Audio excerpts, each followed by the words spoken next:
Welcome to Mary Alice. What did you do? We are a desperate Housewives recap podcast with me, Erin McGee. And me, Jakub Tansey.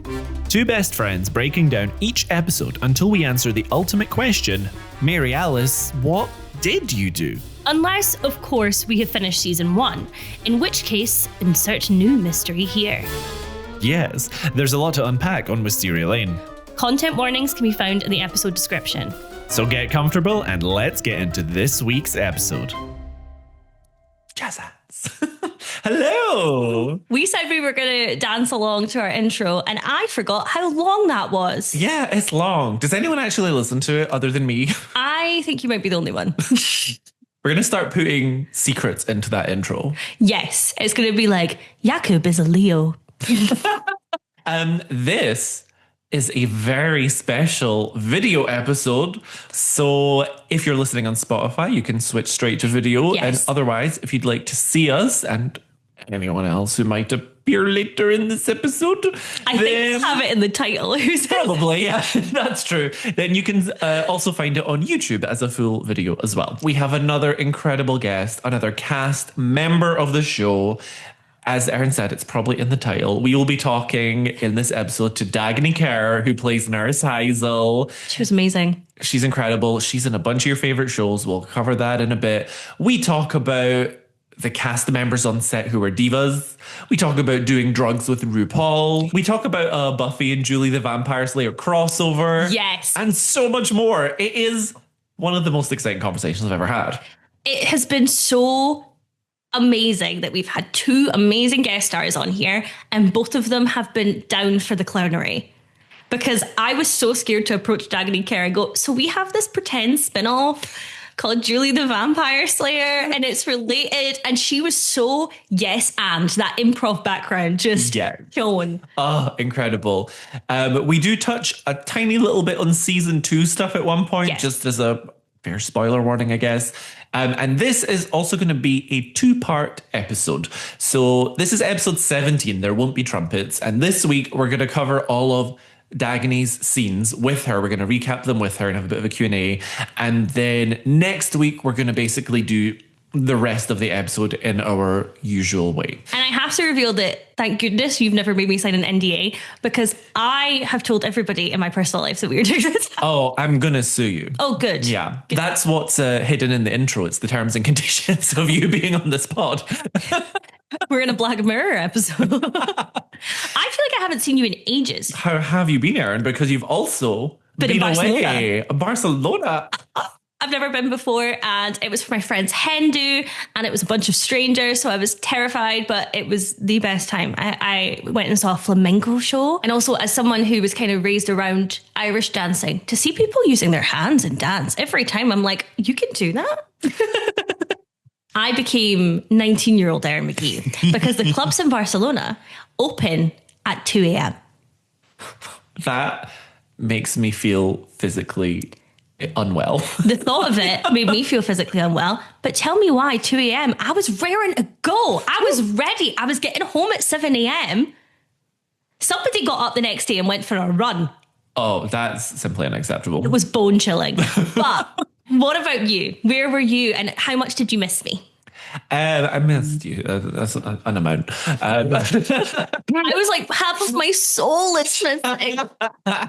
I went down to Durham, not quite as exotic as Barcelona. I went to visit some Very friends. exciting, because I know one of the people that you were visiting, and he is the sweetest little bean that ever walked the planet. Indeed. And it happened to coincide with, I can't remember what the event is called, but it was a festival that is essentially the biggest trade union event in the UK. Apparently it's like huge. It's like the event of the year for like all the small villages around Durham that come to it. Nice. And then the next day when I was at the train station, the announcer lady was like, do you all have sore heads?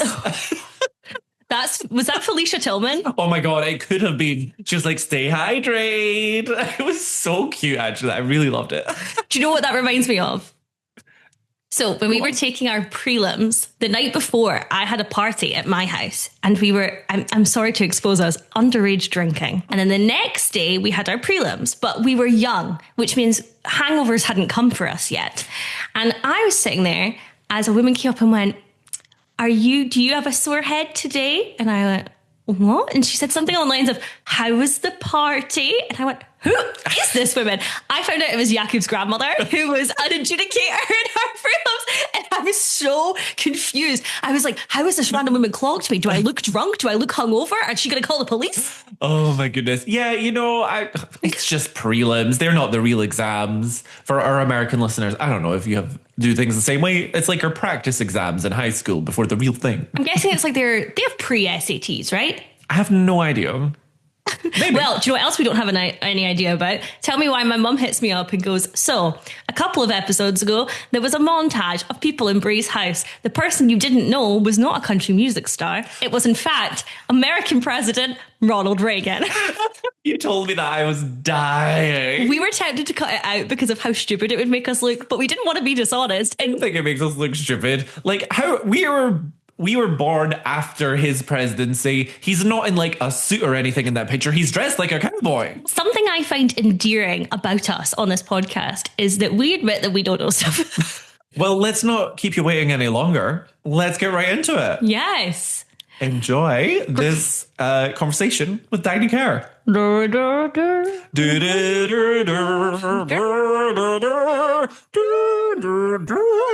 So we start with our classic Mary Alice voiceover that tells us that in the coma ward at Sacred Heart Hospital, the dreams begin just after midnight.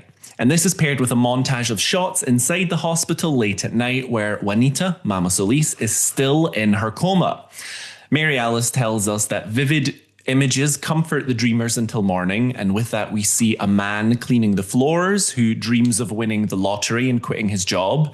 He picks up his water bottle and walks off, and there's a wet floor sign behind him, and this will come back. We see a security guard in a chair who dreams of a luxurious holiday in the tropics, kicking off his shoes and closing his eyes for a little nap. And then we see Ruth Ann, or Nurse Hisel, taking off a ring at the reception desk and storming off as she fantasizes about leaving her husband. And guys, I am so excited right now because with us today, live on the pod, we have the Nurse Hisel. Yes. Oh my gosh. Hi. I still do not have my degree. But still working in hospital. We're going to get there. Yes, we have Dagney Kerr, who, I'm sorry to do this to you, Dagney, but you are an actress, a singer, a dancer, as well as a writer, producer, and choreographer. You may know her, we definitely did, from some of her iconic television roles, such as Buffy the Vampire Slayer, Pretty Little Liars, ER, 6 Feet Under, Castle, and of course, Desperate Housewives. And here we are. Welcome to the show. Thank you so much. I'm so happy to be here. Thank you so much for doing this. We have just met your cat, so we're in a sensational mood.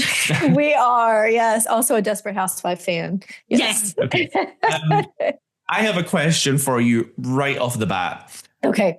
Based on this very first shot of Nurse Hisel, Mary Alice said that you were fantasizing about leaving your character. Your character was fantasizing about leaving her husband.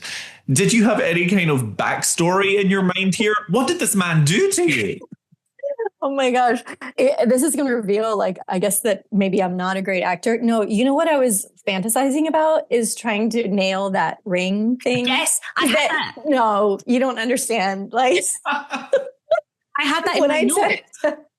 Because how is that possible? Did you just... I don't know.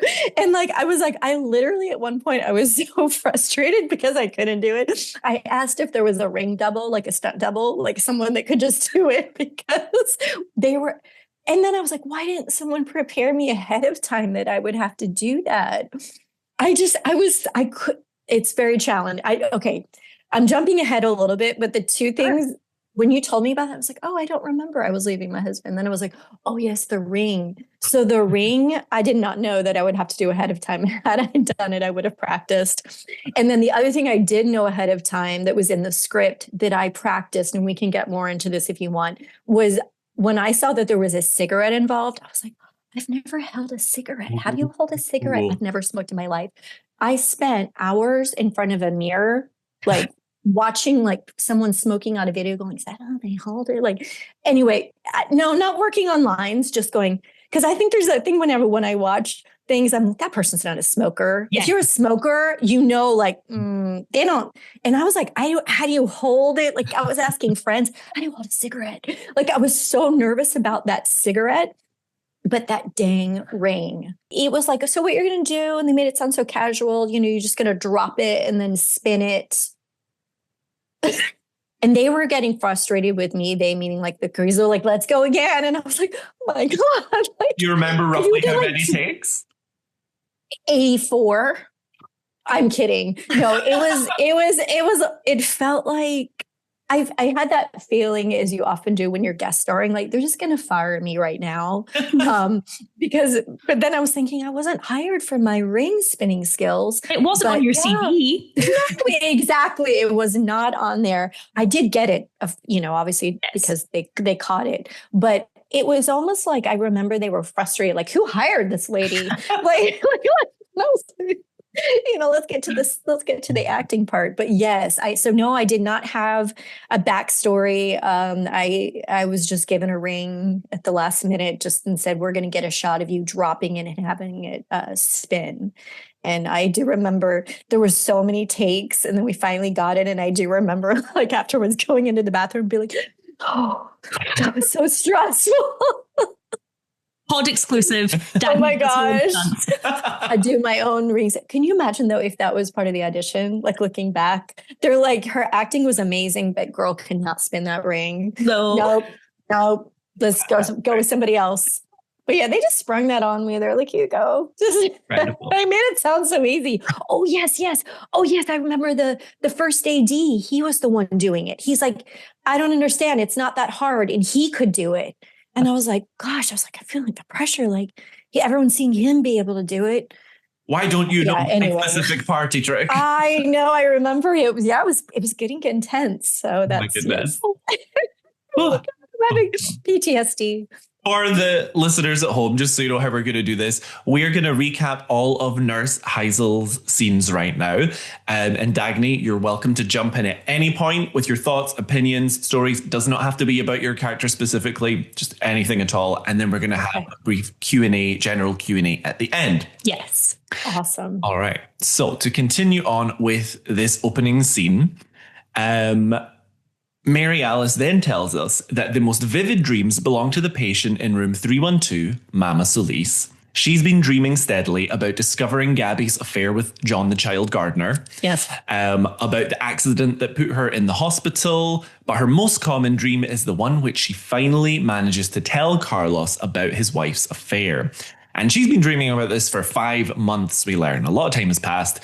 And then Mary Alice tells us that one day she finally decided it was time to wake up. And we see her eyes shoot open and she sits up in bed so abruptly. I think it's meant to be funny, but honestly, it was kind of scary. Yes, and she walks so well for someone who has been in a coma for 5 months. She's scooting about the place. She was dreaming of walking. She's like, I can't wait to get up and go for a walk. It's so good to stretch my legs. Yes. She is a woman with a purpose. Yes. She is looking so hard for literally anyone in this hospital who can help her contact Carlos. But as we saw earlier, everyone has wandered off or is asleep. And then she spots... As one does at hospitals. Crazy. Crucially underfunded. We were underfunded. It was a very small hospital. Yeah, for sure. She eventually spots a payphone by an ajar door to the staircase, and with absolutely no patience, she rips out her IV and marches over to it, only to walk on the floor where the wet floor sign we saw before is and comically slide across the room. Almost looks like she's ice skating all the way to the end of the room through the ajar door and tumble down the staircase. It is rough, and she ends her fall on the staircase, landing at an open fire exit door where our guest's character, Nurse Hisel, is having a smoke break. Yes. And really, did it look like I was a smoker? Yes. I believed it. Oh, thank God. Also, crucially, Erin and I are also not smokers. So no. we wouldn't know what to look for. Okay. But it didn't look like someone who was learning to smoke. I thought she was a seasoned veteran. I was trying to... yes, I was having my smoke break. Oh my goodness. But you are watching it going, how has she not heard that she has come tumbling down the stairs. Yeah, I was so into my smoke. I was just like, Oh my God. And then eventually Nurse Hisel does notice and runs over in a panic. And then with her dying words, Mama Solis tells Nurse Hisel to tell her son his wife is cheating on him. R.I.P. Mama Solis, +1 to the death count. Yes.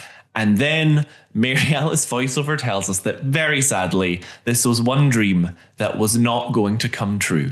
Because then Nurse Hisel takes off a pair of headphones that she had on, not having heard a word of Mama Solis's confession. oh my gosh. Okay, I haven't revisited this since I did it. Because I was thinking, well, how did I not hear? Oh, I didn't remember the headphones. Yes. Oh my gosh. So I'm double awful. I got headphones and a cigarette. Well, you mentioned before we started recording, we mentioned your hair. And Yes. this is where it comes into play. Oh, because the hair, so maybe they hid the headphones so well. It was such a reveal because of the volume. oh my hair. I mean, okay. I does here. Look, I have a lot of volume in my hair just in general. Yes. But when I saw that back, I was like, who didn't tell me that my hair looked like that? Like I was like, and people were like, did they tease it for the character? I was like, no. I was like, I guess it just looked. I mean, I really fit the character, but I was like, wow. I was like, that, well, no one said Dagney. Like just push it in a little bit. I was like, oh my God, that's some serious volume. I forgot about the headphones. This is so fun. I forgot I'm revisiting it along with you all for the first time. This is so fun. I love it. It was so while ago. It not only brings you back to that character, but it brings you back to like where you were living at the time. Like what were you doing? Like it really just does. When I would just remember the place I loved so much. I lived there when I was doing Desperate Housewives for sure. Because I remembered going out on the balcony of that place with one of those like portable long mirrors and standing, I'm not lying, you guys, standing out there for hours watching myself with a cigarette. Preparing for Desperate Housewives. And when I say preparing, you get the script like the night before. It's not like but I remember it was dark out. It was late night. And I'm like, and I was literally referencing a video like, she's holding it with this finger? Wait, is that like this? But he's holding, there's so many ways to hold a cigarette. Like I literally, that was my preparation. And it was on a balcony. There was like a street behind me, a very busy street. I was up on a hill. I remember just standing out there on the porch for hours with that mirror. Isn't that so weird? Oh, yes. Real quick. Oh my God. And look, everything has a circle monk because this stuff involves smoking. Okay. Crazy story. I met RuPaul when I was living at the place. I had done like this one woman show. I think this was pre-Desperate Housewives and definitely pre-Drag Race, but of course was a huge fan of him from You Better Work. Sister like always danced that song. And so a friend of mine, I was teaching Pilates at the time. She goes, I'm going to call a person. When I give you the phone, just start quoting lines from your play. Because this play that I wrote, I had been quoting some lines from this very popular, it was actually a UK documentary called Painted Babies. It was very popular in like the late 90s, early 2000s. This was definitely pre-Toddlers and Tiaras, Dance Moms. And it was following these two pageant girls from America. And it was a British documentarian. And it was iconic. And so I was obsessed with the video. And so I put a few lines from that in this play. She goes, I'm going to call somebody. When I hand you the phone, this is how old it was. I went like this. Hand you the phone. It really was a corded phone. She was working the front desk. She goes, I'm going to hand you the phone and just start quoting Painted Babies. And I said, okay. And I just started quoting like these lines. And this person's cackling. And then I was like, so I handed the phone back to her. And then she says goodbye. She goes, that was my friend RuPaul. And I was like, shut up.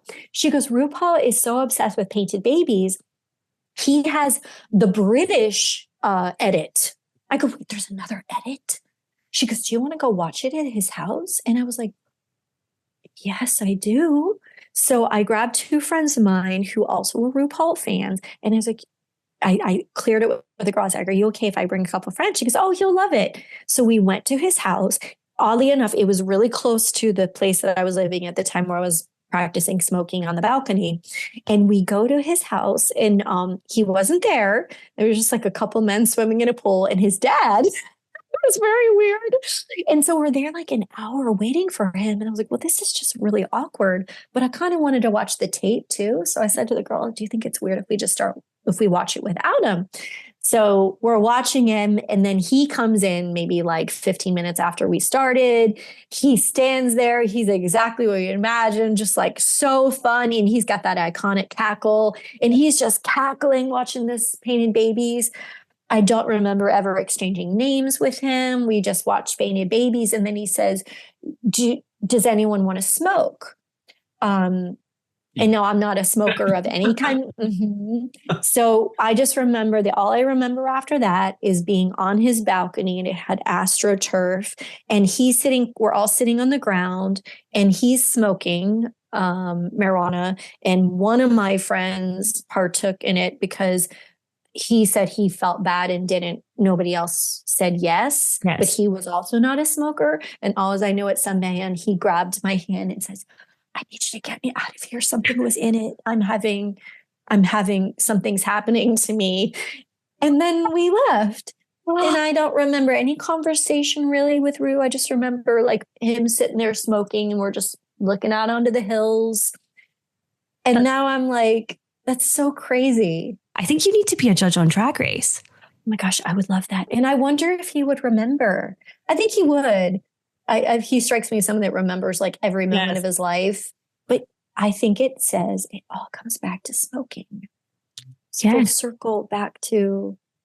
So maybe I manifested the meeting with him by practicing in that mirror. Maybe we should start smoking, Jakub. Yeah, it'll get us places. Apparently. No, don't. And you know what? I hate smoke so much. Like I hate it, and I'm allergic to it. So yeah, it all comes back to just the smoking. So for our next scene, Gabby shows up to the hospital in business casual wear. I would say it's a pink and orange, beautiful suit. E.G. Brit outfit, I see that. And Nurse Hisel is nervous. The hospital man is watching, ominous hospital man. And Nurse Hisel is... Ooh, I will tell you. Ooh. Do you mind if I jump in here? Please do. That was one of my acting teachers. This is so fun because I think people might have this sense of like that you always know who you're going to work with. So when you're guesting... you are walking in cold as can be. You don't know where to park. You don't know who's who. You are meeting your, star that you're working with for the very first time. Sometimes there's not even like, hi, I'm Dagney. It's just like, rehearsal's up and you're looking at, Terry Hatcher in the eye for the first time in life or whatever. But I was seeing on the call sheet, I'm like, shut up. That's so crazy. So Mark, his name is Mark, the ominous hospital man. His brother-in-law was my acting teacher in college. And then when I moved to Los Angeles, I studied with Mark and he directed me in a few things. But I was like, how fun is this? So really, this is a surprise acting pop quiz. Yes. Yeah. And it was like also so comfort because we're also guests, everyone knows each other and then you're like the only outsider. So yeah. So anyway, jump back in. But I was like, it was so fun to be like, oh, that's so fun. We're working together today. So cool. Yes. It's rare that you really know. Sometimes, you'll know people and be like, oh, we've worked together before or auditioned before. You seem genuinely intimidated by that man in the show. So you did a great job. Oh, good. When you were comfortable with it. I love it. But we had been friends for a while. That's so nice and also so perfect because his character is kind of directing you or like acting coaching you in the scene. Totally. He's giving those. I remember that. Yes, I remember. Yes. So now the hospital man, who I'm now just going to call Mark. Mark. Yes. Absolutely. Yes. So Mark is nodding at you, giving you cues while Gabby is asking for a clear account of how Mrs. Solis passed away. Yes. Wearing her Uggs, by the way. Wearing Uggs. You couldn't see her feet. So she wore Uggs. And I was like, I love her. She's just like how I'm wearing my pajama bottoms now because you only see the top. She's like, no, I'm going to wear my Uggs. And then for the long shot, I'll put the heels on. Yeah. Yes. So yeah, she had her Uggs on. Yeah. So it's very much in this scene giving the sibling energy of you're trying to hide something from your mother. So you and Mark are looking at each other, trying to corroborate a story together. Yes. To keep you away from a lawsuit. Which, yes, I'm remembering that. Yep. Yes. Yep. And Gabby, his character at the time, is trying to essentially work out whether or not Mrs. Solis has spilled the beans. And I love any scene where two characters are keeping secrets from each other and those kind of conflicting and bouncing off of each other. It's always so good. But the main thing I love about this scene is this kind of Scrubs overlay shirt that you wear. Oh my gosh. I remind me what was going on with it. Well, you have a few. So you have normal scrub, and then there's always one. It's always really floral, or I want to say the word kitschy. Okay. I wish I could remember what was on it. We might send you pictures later. Yes. I love it. Because hospital wear I love how people can show their flair still through scrubs, depending on the pattern. So it was probably, it probably had like daggers on it or something. Knives. All you need to know is that the Wisteria Lane Fashion Police approve of scrubs. Okay. I love it. I also love the quote in this scene when Gabby's like, was she alone when she died? And your character's like, oh yeah, that's usually how it happens. Oh, right. Nobody has family. Yeah, just die alone. Yeah. So eventually Gabby becomes satisfied with the nurse's answer. And even when she goes to walk away and Nurse Hisel has a box of Juanita's personal items saying, oh, Mrs. Solis, you forgot this. Gabby just goes, oh, you can toss that. We don't care about it. Also like, whatever, girl. That's not why I'm here. Oh my gosh. I'm totally replaying it back in my head.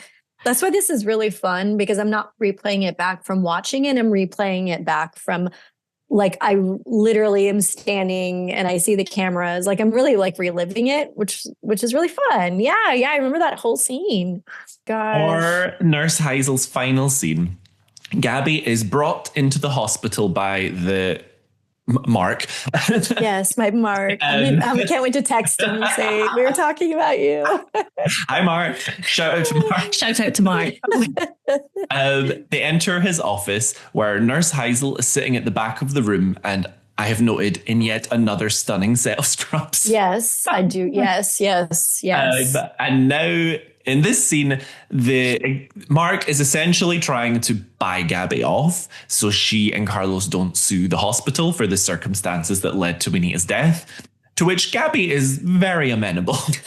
However, for legal reasons, presumably, he's wording this offer very delicately, and Nurse Hisel punctuates each sentence with a sound that I can only describe as a sort of whimper. A squeak. Of sorts. It's so good. It's so funny. And it's almost like a jump scare for Gabby every time it's sitting next to her, like, yeah, Gabby says, honey, are you okay? I do remember that. So good. Oh, man. And then eventually Nurse Hisel just fully breaks down crying, and the executive says Mark says it may be best for her to step out the room. Yes. Now, have a smoke. Yeah, probably. Yeah. I have a question. What is going through Nurse Hisel's head right in that moment? Because is she guilty for not being at her desk with Juanita's accident? Is she sad that she's in trouble with Mark? Is she genuinely just sad about the death and was attached to Mama Solis? Like, where's that squeaky whimper reaction coming from? You all are so like, my answer, you're going to be like, oh, honestly, I was just trying to punctuate the end of the timing. Well, phenomenally.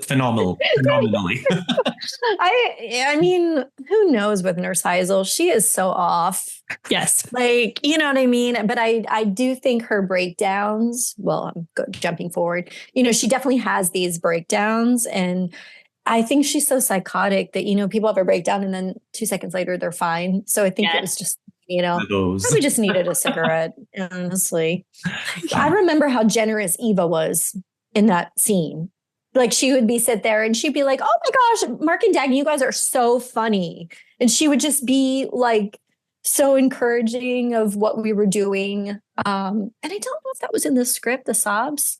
I actually don't even remember if that was in the script, but I think it might have been something, and maybe it was one, but then we just, you know, for comedic value, I just kept punctuating the thing. And then we kind of found this fun rhythm. And Eva was so awesome to work with and very just well, she's wearing Uggs. I was just very casual. So she was casual. She was just, you know, just really, I think when you're on a show and that was, wait, what season was that? Was that the first season? Yeah. Oh, that was season 1. But I feel like it was already a hit. Yes. Yeah, because there's different energies when you go to sets that are a hit versus one that's on the fringe of being canceled, or maybe one that just everybody has a consensus of nobody's watching us. No one's watching this show, you know. So I remember the energy on that set was very much like we're a hit because there's not a lot of stress, you know. It's just. I also do remember, and this isn't shade at her, but I just remember being like, that's what it's like to be a lead on a hit. I remember we were doing the scene and it was it her coverage? Yeah, it was her coverage over my shoulder where she's at the desk with me and she's got her Uggs on and she had her phone, you know, like below, and they go action and she goes, hang on. Love. And at the time she was dating Tony Parker, the NBA player. Yes. So I knew that too. And I was like, oh my God, in my head, I'm like, oh my God. In my head, I was like, this is so awesome that you can be so comfortable of not losing your job because you're like the hottest show on television. And at the same time, I was a big NBA fan. I had to go. And I'm also loving that she's texting her boyfriend right now. But I also love that they called action and she said, hold on. And then she said, and then jumped right in. And my third response was like, she just seamlessly can go from a text to Tony Parker to being in a scene, which is skillful. Yeah, I just remember being like, I love her. Go girl. She's like, no, hang on. I'll let you know when I'm ready. And people will let you do that if you show that you can deliver. And if you're the hottest show on television, they're not going to be like, diva. No, she wasn't diva at all. I just loved it. She was like, hang on, I'm not ready. And then, you know, she's like, I will wear my Uggs, I will text, and then I will go right into the scene. And she didn't miss a beat. And she was a great actress. Yeah, I was just like, wow, that's awesome right there. Jumping ahead, just a fun little story. I had a lot of lines with Terry when we get to her seasons. And Terry's amazing actress. And I remember being in the makeup trailer and then like, first of all, I'd spent like up till 2:00 in the morning memorizing mine. And then I remember, you know, the producers or the directors come in and they hand the leads their little mini sides. And she's like, this is crap, send it back. And I was like, oh no. First of all, I was like, damn, again, another like, look how it is being on a hit show when you're not going to fire me. I run this place. She's Lois Lane. She was Lois Lane. She was not happy with the writing and she sent it back. But I was like, oh no, don't send it back, Sherry. I have to memorize new lines. I was like, oh no. It was better what they came back with, but I was like, oh dang it. No, I got to have the anxiety of memorizing these lines in 10 minutes. If I did that, I'll let you know when I'm ready to drop that ring. You know what I mean? Like, let's get another person in here immediately. Actually, I don't know if I told you that the part was written for me. I was on a show called The District, which was like a procedural kind of quirky cop drama. I had a really, really fun role on that. I was with Craig T. Nelson. So anyway, I played a really wacky character. And the guy that wrote my episodes, we stayed in contact afterwards, and he would come to see a lot of my shows and things that I would put up, theater shows. And then he became the showrunner, executive producer for Desperate Housewives. And before it came out, he messaged me. He's like, I have a new show because I think you would be really great for it. And I was like, oh my gosh, thanks for thinking of me. And then they sent an offer to my agent. And when they sent the offer, they just sent the cold opening where all I do is see Mama Solis, and that was it. And my agents were like, declined it. They're like, no, Dagney doesn't do things like this. And I was like, oh, And I was like, oh my gosh, that's so rude, like to say. But he was like, no, there's not even any lines. You're not doing this. And then this is how old it was. They faxed back, like, oh no, we're working on pages. She'll be in more scenes than this. So, but yeah, that was really cool. So, and then when I was revisited, I know you're not there yet. Those were just something, I guess, on their own. They were like, oh, we should bring Dagney back in and write those scenes for her. That doesn't happen very often. So I was really very appreciative of him, because you really have to stick your neck out to. And that was told by writers to me, that when I returned, I know I'm jumping ahead, that writers were saying, wow, he really, really lobbied hard for you to come back. And we weren't familiar with your work. And we were like, thank you for bringing her in. They were like, she was one of our favorite people to work with. But a lot of people didn't know me in the writing room. So to stick your neck out for somebody that maybe is, not really known, is a really big deal. So it's so paid off. It's so paid off. It was really, really cool. Yeah. So any character that you see coming back, it just makes the world feel so much more real. Yeah. To have her going, well, yeah, we know who works at this hospital. Yeah. The one employee. Yes, understand. She runs all the rooms. She runs the gift shop. She runs, I've been trying to fire her for years, but our gift shop just sells cigarettes. She's also head of the union. She's very good at that. She's the head of the union. Totally. Oh my God. She hires the custodians. Yes. Oh my gosh. You touched on this a little bit, but I have to ask, has there ever been a set that you've been on as a guest star that has made you want to watch the show? Oh, that's such a good question. Let me think. I don't think so. If anything, it does the reverse, sadly. Oh. Like if it's a show that you do want to watch, sort of by going onto the set, it really does burst the bubble of that. I mean, we know it's not real, but I think it takes you out of it, because then it's like, oh, I don't think I can ever just be a passive viewer again. So you don't want to see how the message is made. You don't.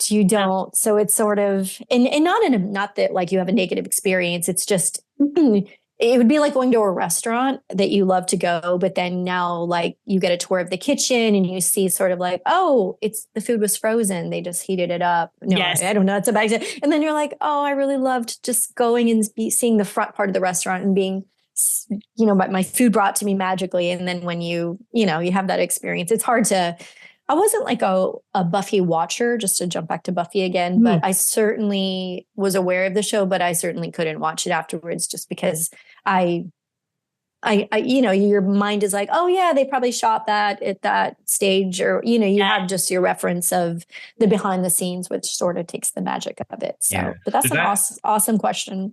There's actually some scenes of Buffy which are shot on the set for Wisteria Lane, where Desperate Housewives is. Really? Not in your episode, but there are some over the course of the show. Oh, that's crazy. Yeah, I shot my scenes for Desperate Housewives at the Universal Studios. That was the lot for that one.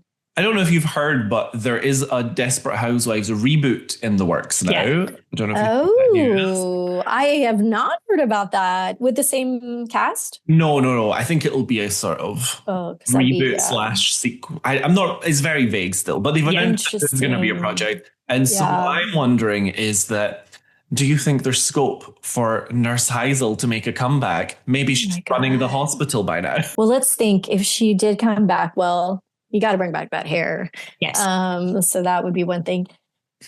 That would be awesome. I think there have been shows. It's so funny whenever there's hit shows, right? There's people trying to like copy those kind of shows, but that one, I don't feel like anyone's really nailed. But oh my gosh, that would be really fun. Oh my gosh, I would love to. I did not hear about it, but I figured, everything, they're trying to reboot everything these days. Yeah. Anything that was popular. Exactly. Yeah, it'll be interesting I think it's really interesting when you reboot something that's so, I always use the phrase of a time, because like Buffy was of a time.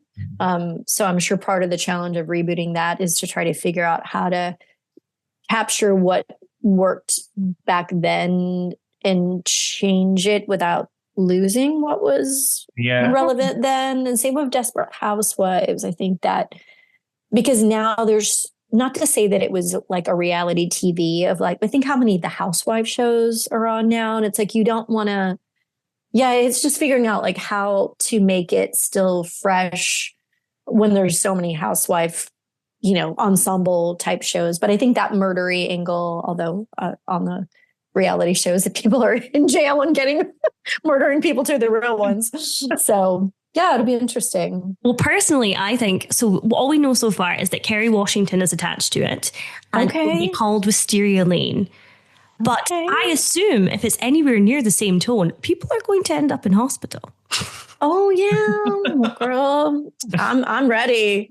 I am ready to get my nose into people's business. I think Nurse Hisel is definitely up for a kill. Definitely. That would be cool. I would love it. The main antagonist of the reboot. Yes. Yes. Oh my gosh. Oh my God. Totally. If I do go back on Desperate Housewives, I would love to revisit that smoking again, because I have not held a cigarette since I did that one scene that we revisited today. Oh, but what if she vapes now? Oh my God. Oh, that would be fun, actually.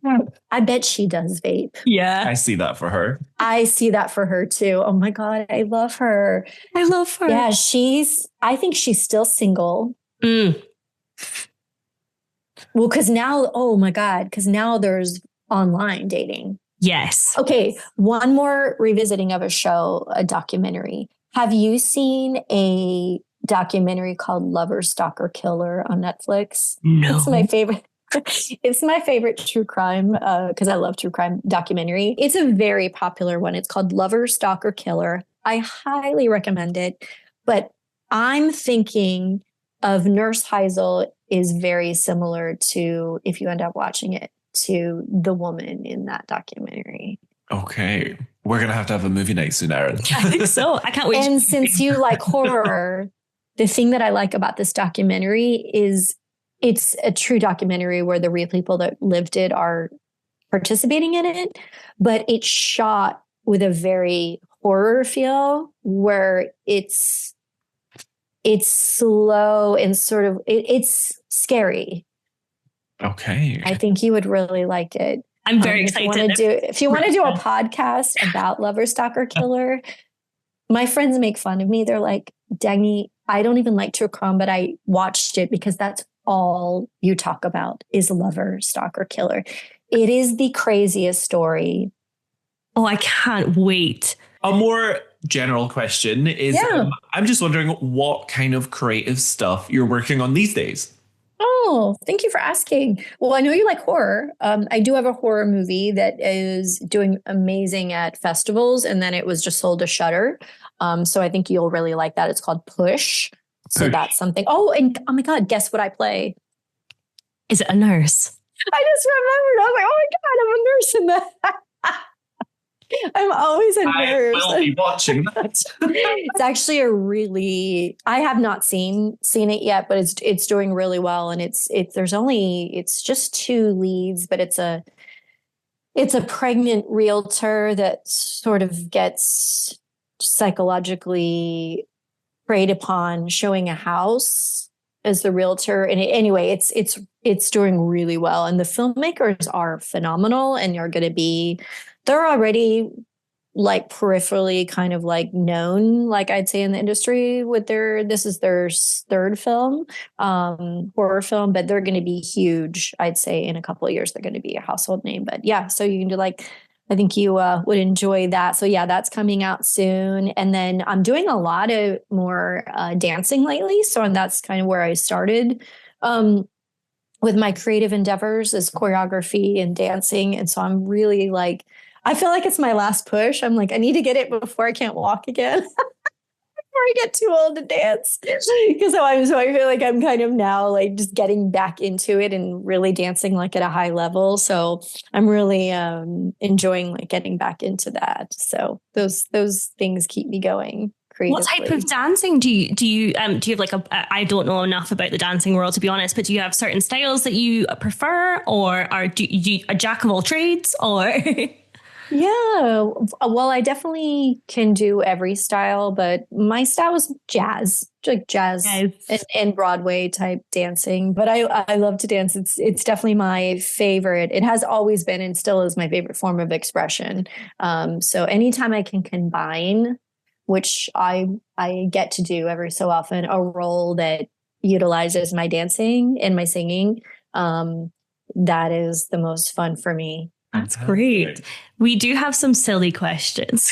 Yes, I love silly questions. Since the very first episode of this podcast, me and Erin have been very invested in a conspiracy theory that Julie, Susan's daughter in the show, is a vampire slayer. And that has been a joke for us through this whole podcast. And as we've covered, you have appeared on Buffy the Vampire Slayer as a Mok'Takar demon who disguised herself as a human. Oh my gosh. I love that you knew. Okay. What was, I don't even know what is it? Mok'Takar is, Mok'Takar. Okay. I love that. I didn't even know that. To ask a rather silly question. If Nurse Hisel was a Mok'Takar demon who disguised herself as a human so that she could experience working in a hospital for some reason, why? How many episodes do you think she would last before Julie the Vampire Slayer kicked her ass back to her home demonic dimension? 5 seasons. Nurse Hisel cannot be. Nurse Hisel is not to be messed with. I think compared to poor Kathy, who just... I felt bad for Kathy. I didn't even know I was a villain. When I go to conventions, they're like, "You're like one of my favorite villains." I was like, I was not a villain. Oh, poor thing. Again, nobody told her how to dress. Nobody told her that, people her age don't listen to Celine Dion. She just was given wrong information. Yes. She wasn't prepared to make it in America, in where, go to a college. Mm-hmm. So I just feel like she was misguided. I feel like maybe if she had a good friend that could have taken her under wing, it's like, I'm just going to give you a couple tips, right? Yes. I actually feel like my theory, I know you asked me about Desperate Housewives, but it's a crossover question. Yes. My theory about Kathy is, had one of Buffy's close friends talked to her and given her some advice, I think she could have been a great advocate and a slayer. Like, I believe she could have been like the traitor, but like the one that like nobody was like, oh, but then you're like, no, she is a traitor, but then she's not. Anyway, I feel like that was a missed opportunity. They would be like, you know what? She's going to still play the villain, but she's the one looking out for us. Nurse Hisel, no, you didn't. I don't feel like you can mess with Nurse Hisel. No. Nurse Hisel would just grab a cigarette and then throw you down the stairs. She actually and then have her breakdown and then come back. She's psychotic, I think. Yeah. I haven't thought about her in a while, but I think she's psychotic. Yes. My other question, which is loosely related to Kathy, I guess it's two parts. The first is, do you even like the song Believe by Cher? And secondly, do you think Kathy believes in life after love? Oh my gosh. Oh, I have a fun tip for you. That was not the choice. That was not the song that was in the script. It was a Mariah Carey song. And I think I still have the script somewhere, and I wish I could remember. But when you think about it, a Mariah Carey song would definitely not have been as funny as the Believe song. Fun fact, I have a drag queen that lives near me, and I can hear him playing that song all the time. Yes. I hear them playing Believe. So it's I can't get away from it. Are you sure they don't know who they live near and are perhaps you? I don't know. I'm just like, oh God. I hear it a lot on the radio still. I don't think they played any of it. I don't think I was aware that what song was going to be played at all until it, the post process, but it definitely was not in the script. I can tell you that much. Yes. So maybe it was a rights issue. Maybe Mariah Carey was too expensive. Oh, yes. Or maybe they were like, this isn't as funny as hearing Cher on repeat. I'm glad they went with Cher. I realize that we're now love it. thinking heavily about Buffy. We have, but you know what? It's definitely an inevitable. Yes. Well, yeah, we didn't have a good song for Nurse Hisel. She needs a She good was song. keeping it to herself. She wouldn't share it. Man, we had to. That would have been cool if you could hear what song, and it was like a really I guess for Buffy Amok, all will forever be tied to Do You Believe? And I don't know if I don't think Nurse Hisel believes. Well, I don't know. I think she does believe in life after love, but I think she has a skewed vision of what love is. Yes. It's obsession. That makes sense. Obsessed Yes. by Yes, obsession. I really want us to speak into existence her finding love on Wisteria Lane. Oh my gosh. Oh, good. But she would kill for it. Yes. She would kill for love. She would kill for it. And I think she's the type of character that she only wants somebody that somebody else is already with. She doesn't want anyone that's available. Like, she's just like, no, I want them to be, no, her type is committed. And then she's going to be committed because she's going to, no, I do. I feel like she's just so obsessed and psychotic with her outbursts and everything that I just think she loves the drama. That's why there's no other nurses, because she got rid of them all because these are all my patients. She wants the hours. She's like, I need more hours. Yes. You're going to have to go. Yeah. I'm fine working all the shifts. Yeah. Incredible. I love it. Dagney, you have been so generous with your time. Thank you so much. Nurse Hisel will be back in season 2. This is not the last time me and Erin will talk about her. But in the meantime, Dagney, where can people find you? Yes. Should you wish to be found? Yes. Yes. You can find me. I'm a little lame as far as posting. Like, I haven't posted anything in like a year. I'm so bad, you guys. But I would say I probably more go on Instagram more often than Facebook these days. But I do have a Dagney Kerr official page on Facebook. And then on Instagram, just Dagney Kerr. Yeah, I'm on there as well. Follow me. I do interact. I just am not great about keeping up with posting, just because I'm like, wait, how did it end up cropped? And I hope everyone listening gets a subscription to Shudder and watches. Yes. Yes. Push. Yeah. If you like horror, I think, it's an independent horror film. Yeah. That'll be me. Yes. But yes, anyone, I